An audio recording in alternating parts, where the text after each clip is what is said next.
with all that was his, and when he reached Beersheba, he offered sacrifices to the God of his father Isaac. And God spoke to Israel, Jacob, in a vision at night and said, "Jacob, Jacob." "Here I am," he replied. I am God, the God of your father," he said. "Do not be afraid to go down to Egypt, for I will make you into a great nation there. I will go down to Egypt with you, and I will surely bring you back again.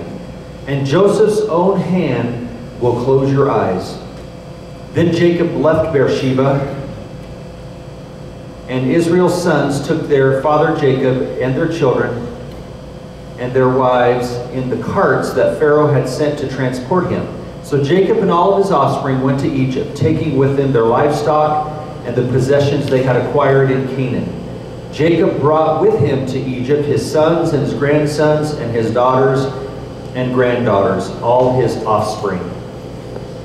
One of the commentators that I read on these passages titled this section of scripture, "Life Begins at 130 years old." Life begins at 130. Now I've heard life begins at 50 because when I turned 50 I wanted to use that phrase. So it's been started now for 2 years. Life begins at 50. But life begins at 130. I could just hear Jacob with these changes, these opportunities that he's about to embark on that are given to him by God. I could just hear him saying this phrase right here, "I'm too old for this." Now tell me, we're not exactly the youngest crowd here, but we're not the oldest, but we're somewhere in that age group toward the kind of people that might say this, "Wait a minute, I'm too old for this." Give me some good excuses for people who might say, "You know, I'm not going to take on a new hobby. I'm not going to get interested in anything new. I'm not going to take up serving some little project because I'm just too old for this." Why might someone say that? Give me some reasons. Because they're ill. Because they're ill. Physical limitations. Physical limitations. What else? And you don't have to be 130 to find a good excuse, you know. Bodily risk, physical limitations, we'll keep it there. Because probably some of you may have a job opportunity in Kansas and say, "No, I'm too old to be moving. I'm going to pack up all my stuff and go to a new place. I'm too old for that." So it's like a state of mind. Comfortability, okay. Yeah, you're getting into some, you know, we worked hard to get set in our ways. You know, we don't want anybody really rocking us. We worked really hard to Feed your family. Family. I'm too old for this. I think it's a state of mind when people start thinking that way. Like, I'm too old to do that, or I'm too old to dress that way. It's like just their state of mind, you know? Yeah, okay. How about if you don't want to do something? Say that again, Lloyd. How about if you don't want to do something? Yeah, you just don't want to do it. So that's a good excuse. I'm too old for this. You know, not interested or not willing. Don't understand the change. Ah, that's a good one too. Don't understand what the changes are going to bring. Is that? Or what? just even generationally, like people talk to you and you're like, okay, I don't know what you just said. Yeah. That's good. Yeah. So here's what I'm thinking and learning, and I think we're going to get from Jacob's story here, is that you never get too old for God to say to you, "You know what? I'm going to open a brand new door, and I'm going to ask you to step through it." Well, it may not mean moving from here to Canada. It may not mean going back to Bible school to get a seminary degree. It may be, I'm going to take you in a new area of your attitude that you've never been before. And I'm going to have you change the way you look at something. I'm going to have you act differently toward another person than maybe you've ever acted. But what I believe is that until the day you die, the Holy Spirit never quits working on you and trying to change you to become more Christ-like, and he continually uses your life until the very end. And oftentimes, he uses your life when you're on your deathbed with the nurses to be a blessing and an encouragement and sharing God's goodness with them. So it just never ends. I'm not too old for this, but imagine Jacob. He's 130 years old when his sons come to him and say, hey, you know your son Joseph? He's still alive. And as we look at that and all the promises that went with it, they said to him, Joseph is still alive. He's the ruler of Egypt. This is in chapter 45. Jacob was stunned, didn't believe them, but when they told him everything Joseph had said, and when Jacob saw the carts that Joseph had sent to carry him back, the spirit of their father Jacob revived. And Jacob said, I'm convinced my son is still alive. I will go and see him before I die. And now we get this promise that we're at today. And the first promise is this to Jacob. Even though you're 130 years old, Jacob, God is still the God He is the God of our fathers. So let's look at this verse again in verse 1. So Jacob set out with all that was his. And when he reached Beersheba, he offered sacrifices to the God of his father Isaac. And God spoke to him in a vision at night and said, Jacob, Jacob. Jacob said, here I am. And God said, I am God, the God of your father Isaac, he said. Do not be afraid to go down to Egypt, for I will make you into a great nation there. I will go down to Egypt with you, and I will surely bring you back again. And Joseph's own hand will close your eyes. So let's first look at this idea of Jacob set out with all that was his, and when he reached Beersheba, he offered sacrifices to the God of his father Isaac, and God spoke to him in a vision and said, Jacob, Jacob, here I am. He replied, I am the God of your father Isaac. Now there were two other significant places in Genesis where God met with Jacob's father, Isaac.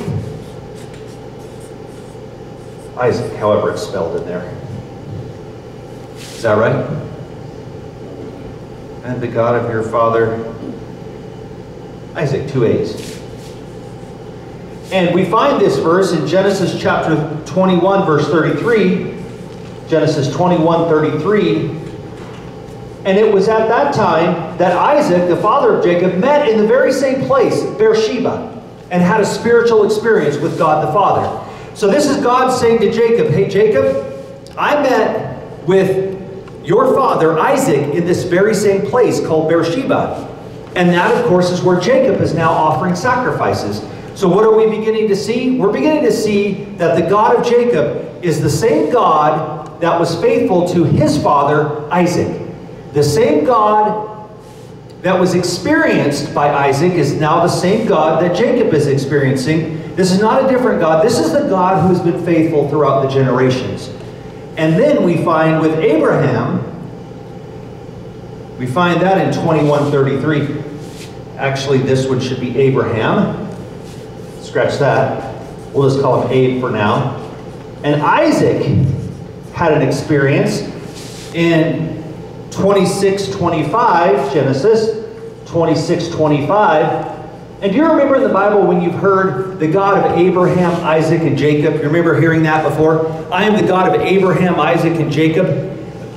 Well, God is telling Jacob here, I am the God of Abraham and Isaac, your fathers. I'm the same God. And what kind of God was he to Abraham and Isaac? He was faithful. He was dependable. He was provided for them. And that's why they offered sacrifices to them. And guess where they did it? In Beersheba, the exact place where Jacob is now, where he's offering sacrifices to God. And so this is a spiritual pillar throughout generations where God has been experienced. And this is where Jacob is. And he gets this vision. And God spoke to Israel in a vision at night and said, Jacob, Jacob.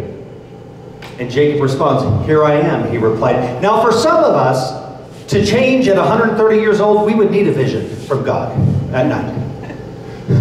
He would have to wake us up in a dream and say, hey, I want you to go to Egypt. Or I want you to get involved in this ministry, or I want you to talk to a neighbor that you've never talked to in 30 years, or whatever it might be. But this vision is profound.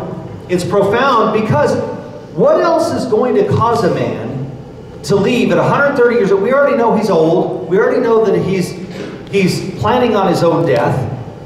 But yet his son is alive that he hasn't seen in all these years.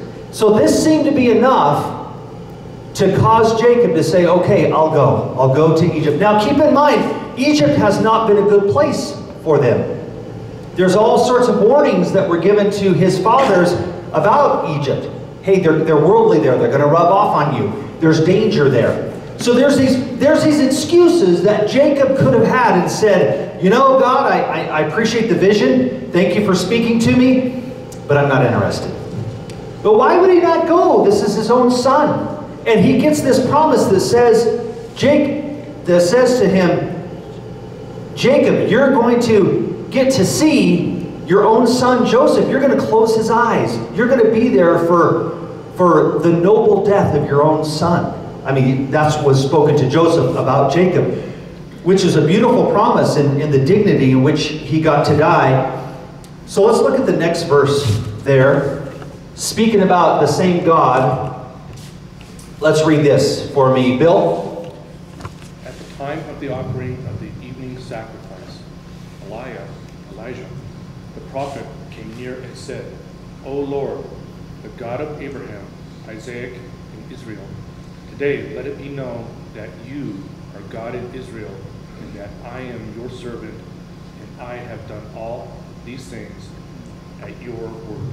So I'm using the prophet Elijah here as another example of somebody who says, O Lord, the God of Abraham, Isaac, and Israel, Jacob, today let it be known that you are God in Israel. So this is Elijah acknowledging that the same God that he serves is also the God of Abraham, Isaac, and Jacob. It's a familiar term. So when the father Jacob was asked to go to Egypt, God the Father says, hey, I'm the same God that was with your father and with his father and on down the line, and I'm going to be with you. And it speaks of this.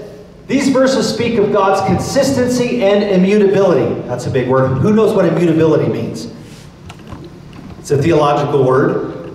It's like unchanging, right? Yes. The God who doesn't change. The same God that was with your father and was with his father, Jacob, I'm going to be with you. You can depend on it. There's consistency. I'm not going to change. And that's the beautiful verse in Hebrews 13:8. Lee, can you read that for us? Jesus Christ is the same yesterday and today and forever. So take heart, father of Joseph, Jacob. I am the God. I'm going to be with you when you go to Egypt. You're not going alone. Just like I was with your father Isaac and I was with Abraham. I will be with you every step that you take. You can depend on it. He is the same today, yesterday, and forever. He will not change. His nature doesn't change. His character doesn't change. The mind of God doesn't change. He's dependable. You can count on him. And this had to comfort Jacob at 130 years old when he had this vision and he's going to make this big change in his life. This had to be comforting because he knows that God, the same God that was with his father, is going to be with him. And God doesn't change. I can count on it. He is the same yesterday and today and forever. Secondly, he's the God who promises us his presence. And this is a great part in there. Patty, can you read that for us? I am God, the God of your father, he said. Do not be afraid to go down to Egypt, for I will make you into a great nation there. I will go down to Egypt with you, and I will surely bring you back again. And Joseph's own hand will close your eyes. Now, when you know that God is going to be with you, when he opens up a door and he says, I want you to walk through this door, but you're not going alone. I'm going to be with you. My presence will be with you. And he gives him this beautiful promise. He says, I will go down to Egypt with you. Remember, Egypt is not a familiar place. God promised Jacob that his family would retire. They would settle in the land of Canaan. So here's Jacob thinking, okay, well, if we go to Egypt and I take my whole family there and all of our stuff, how is that going to work? Because God promised me that we would end up in the land of Canaan. Well, guess what? They did end up in the land of Canaan, and they weren't in Egypt forever. They were just down there for a while, and he said to him, I'll go with you, and I will surely bring you back again. And Joseph, whom he loved, Jacob loved so much, his own hand will close your eyes. And we know that's a figure of speech of what? Yeah, he's going to be with you. Your son, your dream, your special child that you made that ornamented coat for, the one that you actually said is your favorite son, he himself is going to close your eyes. So what happens is God will challenge us to do something new in our lives. He'll tell you, I want you to get out of your comfort zone. I want you to get out of your box a little bit. I want you to take a step of faith. And most of us will get a little bit nervous, a little fearful. Maybe it was a big step for you to come to this church. Do you remember the first Sunday you ever came here, Valerie? What was it like? Like intimidated and a little scared. Yeah. Intimidated, scared. Lord, what was it like for you? I was happy to find a place. Yeah. I've been looking for a church anyway. Right. So we got kind of both ends of the spectrum. Lord was ready for it. Valerie was a little, I don't know about these people. I don't know about this church. Lee, what was it like for you first time? Exciting. Exciting. It's good. It's been a long time for you, Javier and Patty. What, you remember any of your original thoughts? I was nervous. Okay. I wasn't. You weren't? Okay. You want to take over the pastorate here? No, soon, but Okay, maybe one day. Yeah, what if God calls you to be a pastor, Javier? well, I'm sorry. What if God calls you to be a pastor? Oh, yeah, of course. Okay, oh, good. See, I like that. Whatever he calls us to do, where God leads, he provides. When God opens a door, he says, you're going to take a step of faith, but I'm going to be with you. And you know what happened in this time? I looked it up. They were there 215 years, and 180,000 people were added to their number. We're talking about, God said, I will bless you and I will bless your family. Over a period of 215 years, 180,000 were added to them becoming a great nation. So God fulfilled his promise. We find in Isaiah 41:10, can you read that one for us, Chris? Where are we? The bottom verse. Okay, so do not fear, for I am with you. Do not be dismayed, for I am your God. I will strengthen you and help you. I will uphold you with my righteous right hand. This is Isaiah again giving us that promise. Don't be afraid. I'm gonna go down to Egypt with you.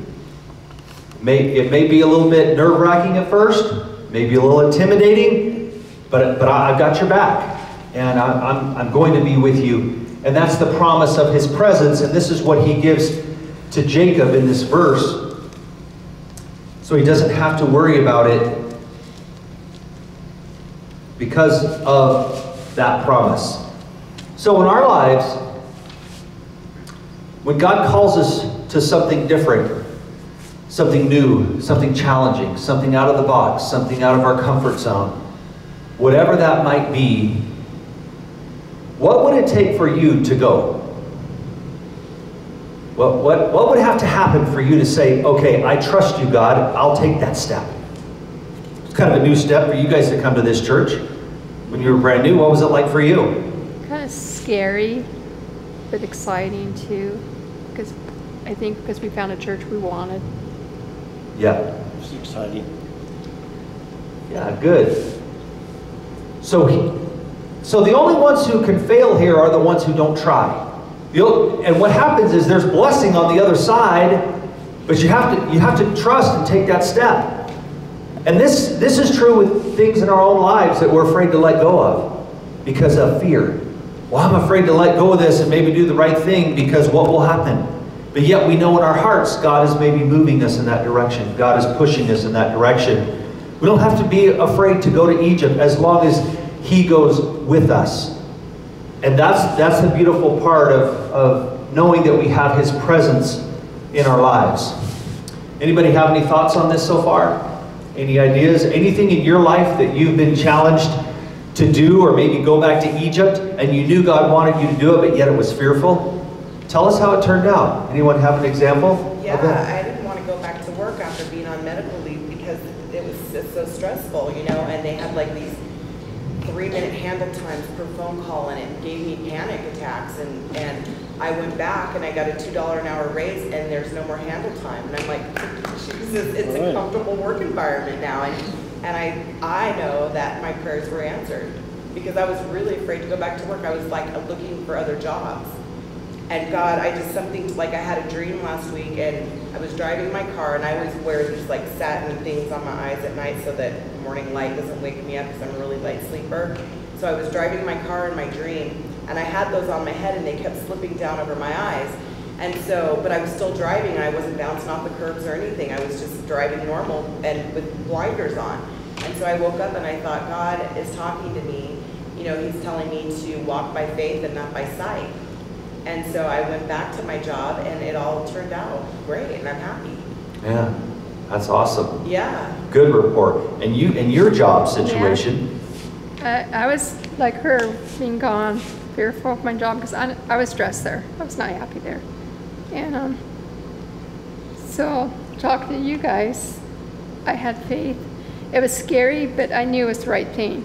To quit my job, get another job, and we just moved. We just like start a whole life over again. And you know, I'm a lot happier, less stressed. Yeah, if you didn't hear her, it was hard to quit her one job, but now that she has, and she's got a different job, she's happier now. She's not, you told me earlier, sometimes you can pull your hair and her hair would pull out because she had so much stress. And now she can pull her hair. You can go pull her hair after the service and see that it doesn't come out. My hair does not come out no more. I'm not going to go bald now. But yeah, my health is a lot better than it was. Welcome to our hair pulling service to see how stressed you are. If your hair comes out, then we have a chance to pray for you. Yes. I'm literally not going bald now. Yeah. We talk a lot when we're trying to discern God's will for our lives, Talisa and I, about what is the flow of God in our lives. Where does God seem to be taking us? If there's just something kind of completely random, we really question it. But if it always seems like there's a flow, God seems to be bringing people and situations and our own desires, and there's just what I call the flow of God. And when you feel the flow of God in your life, man, you just got to walk through the door. You have to go with the flow, so to speak. And then if something completely blindsides us, we really think about it and pray about it because there's no flow there. But in Jacob's life, there's a flow here. Look at the situation. The sons have come back and said, hey, Dad, Joseph is alive. You got to come see him. That's one big thing. And then Jacob gets a vision from God the Father and says to Jacob, Jacob, I'm going to be with you as you go to Egypt, just like I was with your father and with his father. And there seems to be a flow of God. And you're not here today by accident. Maybe this is all part of God's flow in your life. And so just look at that. Look at your circumstances. Look at your own desires. Look at what God seems to be doing. And then let that help you discern the direction you need to go. Because that's often how God works in our lives. It's not an isolated event. It's a number of things that are kind of lining up and taking this in that direction. For Lloyd was already looking for a church. And he had been looking for a couple months, and then we show up with a flyer at his house. And it's kind of like, oh, okay, this is making sense. I'm connecting the dots. I have a desire to find a church, and then I get this thing from a church at my house, and then I go to that church, and they're nice to me. Nobody pulls my ponytail. They do that to Nadara. So I'm okay there. And there's just a flow of God in your life. And you know what? If you miss that flow and you don't step through that door, look at the blessings. You're going to miss that $2 raise that you wanted. You're going to miss that job that makes you happier. You're going to miss that blessing of making a difference in somebody's life. And God challenges us all the time. Sometimes it's with giving of our resources and our money and our finances, and we don't have it. But yet we kind of feel like God's saying, do that, and then God ends up blessing us, because that's what he does. So there's all these blessings that are right on the other side of you trusting God and walking through that door, just like with Jacob. Well, what happened? Joseph did get to close his eyes. Joseph was there the moment that Jacob passed away. And look at all the blessings that happened in Jacob's life. Reunited with Joseph. His sons, he takes all these kids and grandkids, and they all get to go as a family. And they get to enjoy, eventually, the promised land again. And just so many good things happen because he didn't say, you know what? I'm too old for this. Find somebody younger. They can do it better. No. This is for you, Jacob. You're going to be reunited with your son, and it's going to be an awesome experience. And I'm going to give you a dream to confirm it. And then I'm going to have your sons come and tell you this is what's good in your life. So if we can just not resist God, but be open to it, the best time in your life could be the next days of your life. And walking through the open doors where God is trying to take you. So with that, we're going to have our final song. But before we pray, anybody have anything they'd like to share? Do you have any thoughts, ma'am?